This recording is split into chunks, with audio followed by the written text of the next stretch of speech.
Well, welcome everybody. It's a lovely Thursday here in Wisconsin, placed in shelter with your host, Ryan Catarozoli. And we've got a great special show for you today, like I've been telling you all week. So I don't have any quarantine updates for you per se, because I'd like to take as much time as we can with this next guest. So as you can see, his video has become unmuted here. So you can see who our special guest is. And today we're actually going to bring on the editorial director of the FE&S magazine, along with the RDD magazine, the Restaurant Development Design. And today's episode is going to be called the Food Service Equipment and Supplies Magazine Update with Joe Carbonara. So Joe, welcome to the show. Good afternoon, Ryan. Thanks for having me. Not a problem at all. So one of the things that I don't know a lot of people here know about is that I've had the privilege of actually seeing you speak several times at HATCO, because our marketing and advertising team puts together what we call Media Day. And for those of you that are unfamiliar with it, on Media Day, we bring in a couple of guest presenters, and then we also do a panel with live restaurateurs, sometimes college and university directors, and we're able to do a live panel with them. Well, like I said, I've been privileged enough to have Joe come in and give us several presentations. And Joe, I have to tell you, you are one of the best speakers that I've seen in this industry and actually ever. So thank you very much for that. Well, Ryan, that's pretty high praise coming from you, because I've watched a few of these episodes, and you definitely have a future as a YouTuber. Ooh. You know, if you want. They make some good money. No, you do a great job with these, right? So sure. With that, let's start right into it. One of the big topics that we always talk about when we're at HATCO Media Day are the trends. So my first question to you is, being the editorial director of two different magazines in the food service industry, what are the current trends that you're seeing as we go through kind of this COVID-19? What do you see? Sure. I think one of the key trends right now that we're seeing is that it's easier to shut down than it is to reopen. And that's for manufacturers, that's for operators, and the like. And I think from an operator perspective specifically, there's a lot of regulations that are out there, number one, that they have to deal with. There's enhanced, cleaning and sanitation. And restaurants and food service are always already amongst the most, how do I say this? Probably they're already among the most, strident cleaning and sanitizing businesses out there. But now there's even more that I think that they have to be able to do. So I think that's a really big thing. The second thing that comes with that is you have to get staff to be comfortable to come back, and you have to hope that customers are comfortable coming back. When you bring your staff back, you have to be able to train them on what's new, and you have to pay them to do that. So you need to be able to have all the funding that's in place. And with all the cleaning and sanitizing that's now part of the business, you have to have more chemicals and more things. Just the PPE investment for operators is not insignificant. And you have to do that in most cases at less than 100% capacity. So you're playing a guessing game. You don't really have your data in terms of how customers are going to react, because this is really uncharted waters for sure. I think a second trend that we're seeing is the fact that menus are smaller. If you're really being successful at all right now, your menu is focused and it's streamlined. You're still offering some opportunities for customization. You're offering the opportunity to have comfort foods. I think those are really big. In all the studies we see, pizza is still number one. So people still want that comfort food. Even my 10-year-old daughter the other day, she goes, "Daddy, I just want some comfort food." And I said, "Well, what's that?" She goes, "Well, I want some chicken fingers and French fries from the bar around the corner." I'm like, okay. So that's, I think that's what we got her. And I think digital has really gotten stronger. Digital has been something that's kind of been growing for a while, thanks to the third-party apps, third-party delivery apps, the Ubers, the Grubhubs, and that sort of thing. But digital in this marketplace, digital's really kicked into overdrive. And I think that's a trend that really has some staying power. According to the NPD group, the use of digital was up 106% in April compared to the previous year. I mean, that's not up 6%, that's up 106%. And digital now accounts for 20% of all orders in the marketplace. And I think for the time being, as food service right now is highly transactional, it's not really experiential at all. I think digital is going to really play a key role in that moving forward. And I think as people grow more comfortable with eating at home, I think we're going to see digital, I think, become more and more prominent in that whole equation. And I think the last part is that we've seen evolving and differing takes on self-serve. That's a real big thing. The first thing that everybody said when this happened was, the heck with the salad bar, we have to throw it out. And now we're starting to see operators and consultants kind of come back around on their thoughts on that. For example, we did a piece last week on Pizza Inn, which is a buffet, a pizza concept with a hot food buffet and a salad bar.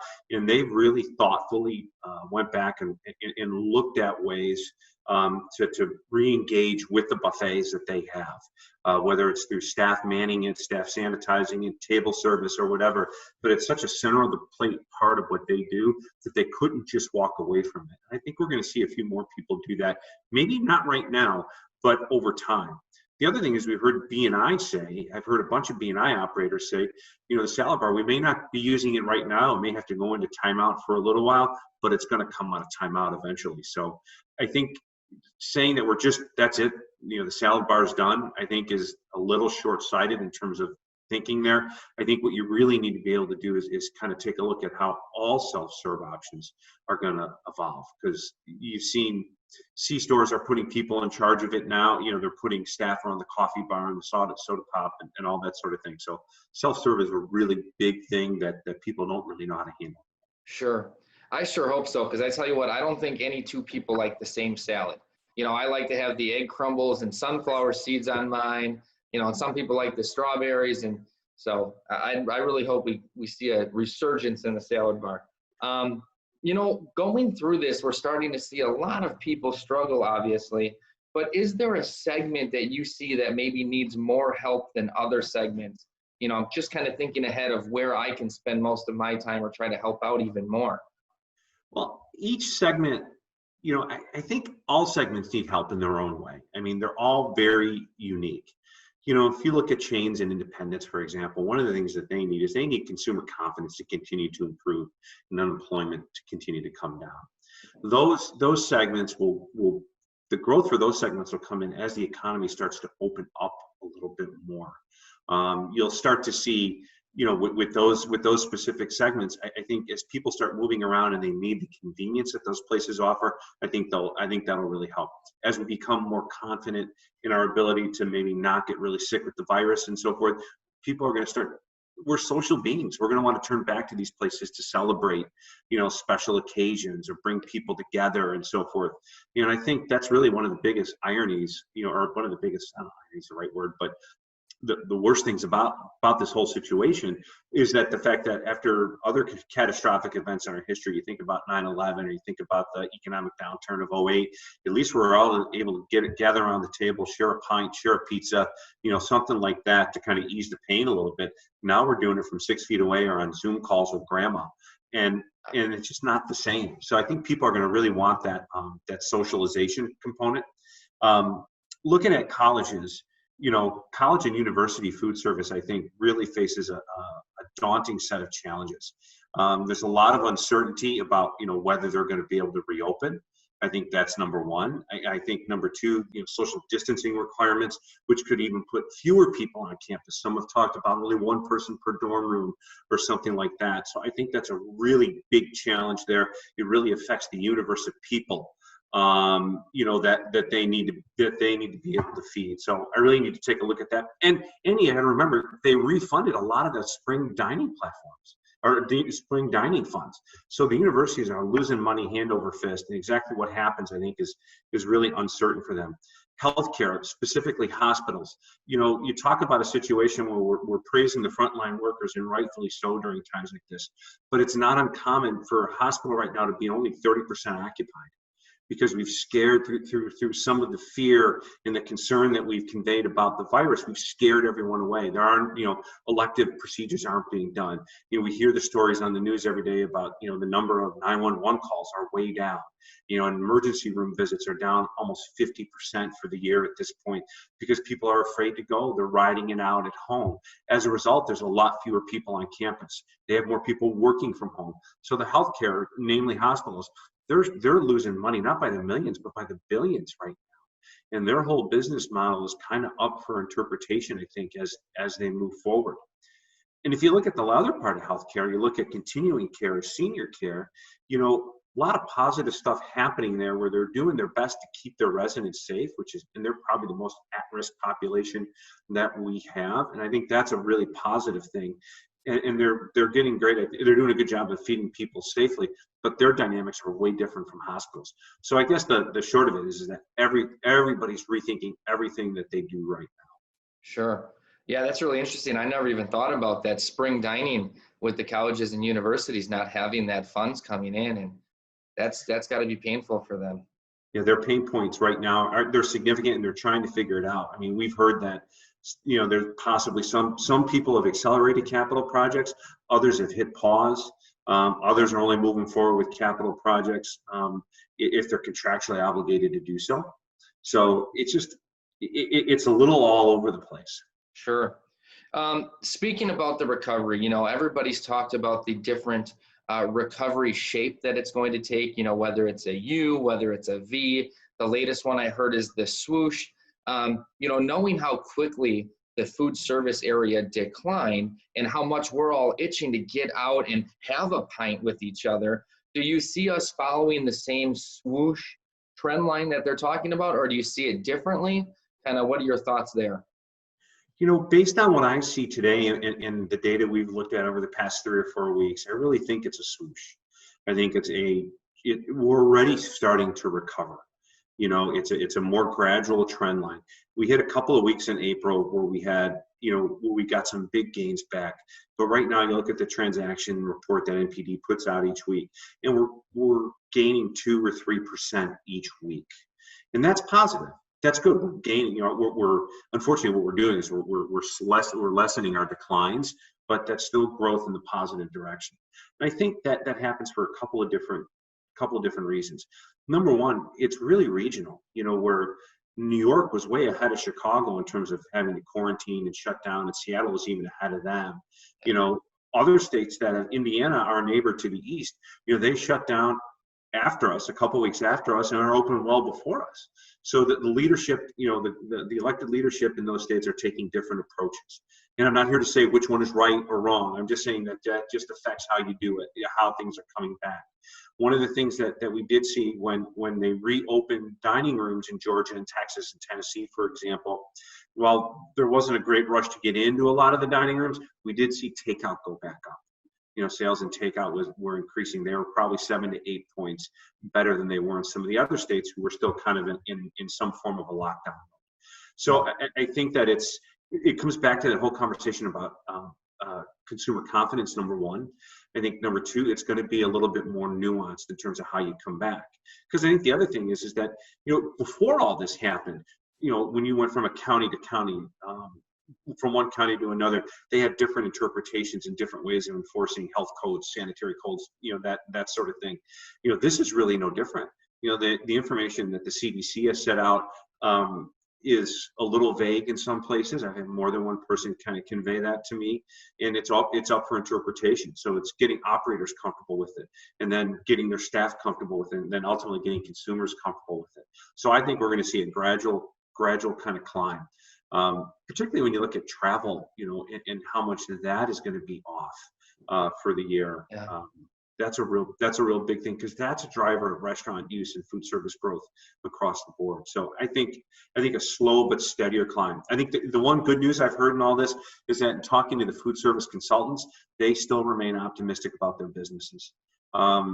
They've seen cancellations for sure, but nowhere near the numbers that should make us all lose some sleep at night. 2 here, 3 there, 5 there, not huge numbers. They still have decent backlogs that can carry us through the end of the year. The bigger concern will be what happens after that. How do things get going after that? So it was interesting you had mentioned travel. One of the publications I saw from NACS was actually that they're really ramping up, because the anticipation is all vacationing kind of in the near future is going to be via car travel and not airline travel. So they're really trying to get the convenience stores ramped up for food service and people stopping by, things like that. great information there. Before we kick it back to the audience to get some questions, I've got one more for you. And this is kind of an us question. So my question to you is, where you think we should be spending our time? And by we, knowing that we've got manufacturers, reps, dealers, consultants on here, kind of what would be your big picture for us as where should we be spending our time? Yeah, I would start by listening, really spending some time listening to what your customers are saying and maybe even just checking in on them right now. You really need to understand what their path forward is going to be, because no two operators right now are going to take the same path forward. QSRs and fast casuals are doing really, really well right now relative to what everybody else is doing. But the story and the needs from fine dining, let's say, are going to be very, very different. And colleges and everybody else will be even more different. So you can't really be the same. It's not going to be the same path forward for everyone. And you really can't be all things to all people. So as much as you'd like to say, yep, this is how we're helping everybody move forward, I really think it's going to be on a case-by-case basis. I think the other key thing too is you really have to adjust. You can't rush to judgment. I think that's a really important thing as well, because you can't assume that you know the answer. Everyone's really trying to figure out what this looks like. Remember when this all happened, I remember here in Chicago, when this all happened back in March, when we shut down in March. Okay, one of the first things that happened back then was, we thought our kids would be home for 2 weeks. And that's not the case, right? My kids are very much still here. So, it's not what we thought it was. So don't rush for judgment. Just like we talked about, like with things like the salad bar and at the end of, in self-serve and that sort of thing, don't rush to judgment that you know exactly what's going to happen.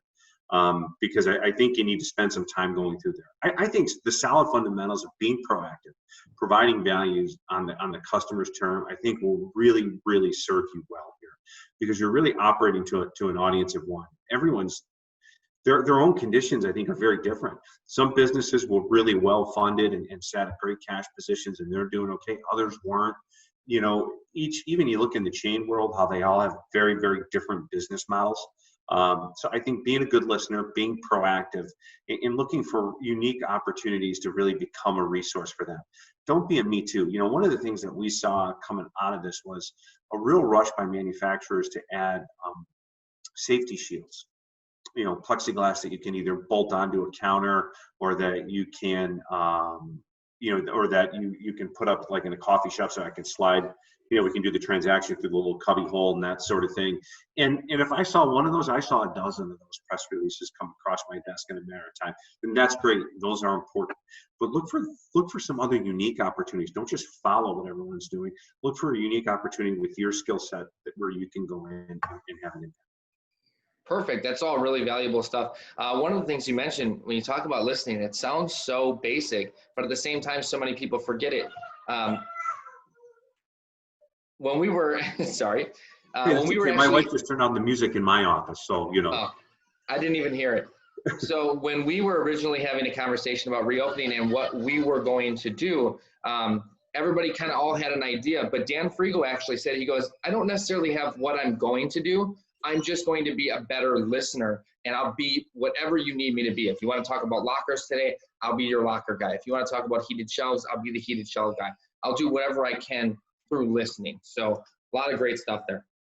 Yeah, I think that the idea of training and really, your company has done it and others have, of training your networks on the products more, getting a little deeper into that, really understanding and getting creative on how to use that. I think as you're listening, you pair that with your ability to listen, and that's a winning combination right there. Awesome. Well, I can't thank you enough for coming on. With the sake of time, we've gone a little long here. I want to see if there's any questions coming in from the chat. So if anybody has any questions, feel free to put them in there and we will try to touch upon them. It looks like Renee from Professional Reps has asked, what is your favorite comfort food? What's my favorite comfort food? Probably chicken wings. Chicken wings or pizza. I love a good spicy wing. There you go. Here's another good one from Jim Young, again with Professional Reps. Do you think that the K through 12 will have the lunches in classrooms as opposed to a cafeteria style lunch? Well, that's tough to say right now. It kind of goes back to what their bigger picture is in terms of how they're viewing learning.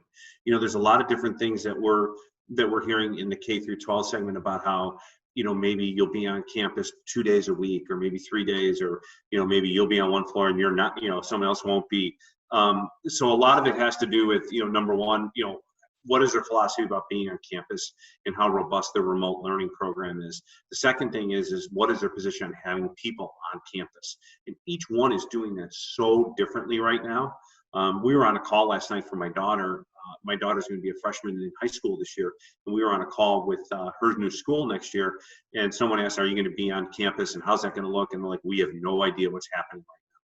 So I think a lot of it has to do with that, and how much they want to restrict people coming off and on the campus, because that's a big thing when you're talking about social distancing and limiting the spread. So really, I'd love to know the answer, because I also have 2 grade school children, but I have no idea yet. All righty. Well, it looks like that wraps up the questions. Joe, thank you again. As always, a pleasure to have on here. So thank you for joining us. Ryan, thanks for the opportunity. I appreciate it. You're very welcome. Those of you that are watching on YouTube and do want to be a part of the conversation next time, you can always join us 3 p.m. Central Time, Monday through Friday, simply using the link in the description below. If you are subscribed to Hackle, you can use the bell notification. That'll let you know every time one of our videos goes live, and show us that you're enjoying the content by liking, sharing, and subscribing. Thanks, everybody. Have a great day.